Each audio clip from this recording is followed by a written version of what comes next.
Hey guys, so I'm going to show you how to do an Alex Hyner inspired document using power lines and different kinds of sky so that you can kind of have this mosaic style stained glass look. So first thing that you need to do is create your document. So if you haven't already, it's going to be file new. You can do a new file here, do 8.5 by 11. That is a full Sage document. You could also do 8 by 10 if you're planning on framing it. And your resolution can be like 150. It doesn't need to be too large because we're not doing a very big document edit for that. And then I would call this power line masking. However you would like is fine by you as long as you know how to find it later. And what you're going to do is upload your document that you'll need. Your photograph should be an interesting composition, either from below the power line or somewhere from afar, kind of zoomed in with a good lens. But you definitely want your picture to be clean and clear. The easier it'll be is how simplified your sky is. So this photograph is a very simple sky, allowing you to do very quick edits. There are different things that you could do with this depending on if your sky is complicated and you have a lot of cloud coverage, and we can kind of cover that. First thing you want to know is you have your move tool. This allows you to move things around. You want to have your menu at the top, up here selection, just in case. If it's not showing, you could go to the window menu, go to workspace and essentials default, or reset essentials. You also want to make sure you have your layers panel open. If your layers panel is not open, or if it's down at the bottom, I would suggest moving it by just clicking and dragging it. When you click and hold it, it'll kind of connect based off of where you've located it so that you have a really nice view of all your layers. Also, just so you know, you can change some layers options here too if you need to by going into this little menu. You can also hold the space bar, and that allows you to move your document around. And by holding Option, that allows you to zoom in and out by holding the ball and the mouse. So it'll help let you get up close to these big details here in case you are needing to do that. Okay. All right. So first step is to then select your first selection of sky. What I'm going to do is I like to use the magic wand because it's going to select whatever's on the inside of my object. So when I select this sky option, you can tell that it's done a really good job hugging the edge of the power line rather than just selecting whatever's close by, because some of these selection options are not going to work as great. But again, because my sky is very simple, it does a really good job selecting that. Then what I'm going to do is I'm going to do Command J. That makes a copy. As you can see on my layers panel, it's the first section of my sky. And then what I'm going to do with that copy is then put a clipping mask of an image inside of it. So I'm going to grab an image that I have on my desktop that I've already got, and I drag it over and place it where I want. So I'll move it to the top corner here, and as you can see, my image needs to be above the section of the sky that I have cut out. I'm going to right click on that picture and do create clipping mask. There's also a shortcut here, which is Shift Command G for clipping. And then it fits just in that frame. Now, you don't want to have these weird wonky edges. You know, you want to be able to move it. You're welcome to also rotate if you feel obligated to rotate whatever your background looks like in your sky. So just kind of have some fun and play with it. The other kind of tools that you could use, especially if your sky is really complicated, is the polygon lasso. That works for really straight edges. So like if I had a straight edge, like this one is probably not a good idea, but like right here, these are all straight edges. So I could just click and I don't have to drag or anything. It's kind of like a string. I just hold it until I need to go and change direction.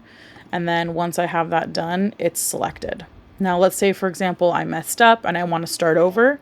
The shortcut to start over a selection, I call these little dancing ants because they look like they're little ants that are just like going down the line. Command D as in dog. That deselects your selection and it allows you to start over. The magnetic lasso is something similar, except when you click, it's trying to hug and guess like what you're selecting. So you can see it's not 100% accurate, but I can click and like tell it if I want it to make a selection at a certain spot. It doesn't do a too bad of a job, but it's not super great. And what I can do with that then is at the top menu, there's an add and a minus and intersect. So like I could add to my selection. I could do my quick selection instead. And I could say, hey, I want you to select more area. And then it does this, right? So then I'm going to hit minus, and then I'm like, I don't want that area. Don't select this area. So there might be some trial and error depending on what you're doing and what your sky looks like. But you could do this by hand either way. So using the magic wand is really simple because especially if your sky is blank. But the magnetic lasso, polygon lasso works. Sometimes the quick selection works. Object selection can work. But you want to make sure that you're always, this is the hardest part for people. Go back to your original image where you're selecting. Okay, because otherwise it's going to select something else. Like if I'm on here, it's going to select this square and not my main image. Okay, so I can also then tell it to select just certain parts.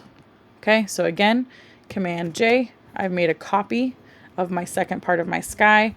I'm going to grab my second sky that I want. I'm going to go ahead and grab this one. And I can go ahead and move it up.